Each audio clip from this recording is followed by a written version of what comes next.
Fala galera, com todo o noticiário que tá passando em relação ao John, a estadia dele ou não no Botafogo, diante da oferta do West Ham de 10 milhões de euros, aproximadamente 64 milhões de reais, fica a pergunta: é um bom negócio?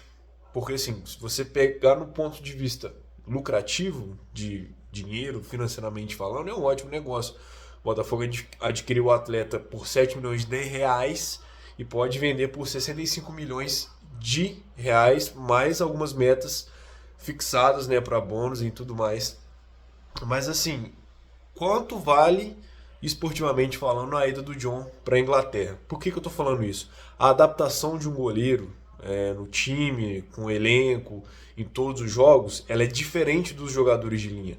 Quando você não tem um jogador muito bem na partida, quando você não consegue com que ele entre, com que ele entrose no campo com todo mundo em relação a esquema tático, em relação a jogadas, triangulações, você tem como mudar o esquema, você tem como substituir o atleta, você tem como até como você vai encarar o jogo, retrancado, com posse de bola.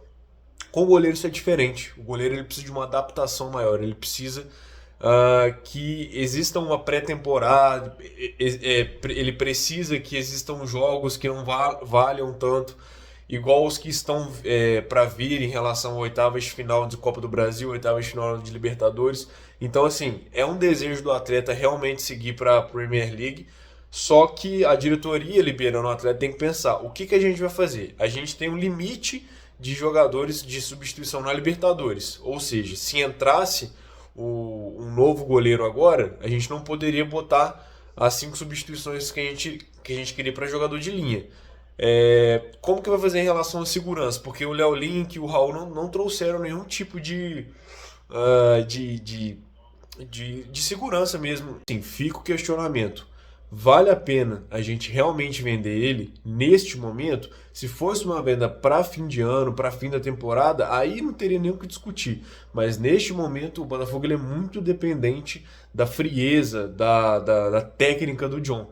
E adaptar um goleiro agora, botar ele nesse caldeirão, seria a gente colocar mais pressão nesse elenco para ele conseguir desempenhar um bom futebol. Fica o pensamento, fica a dica para todo mundo aí que está acompanhando o time.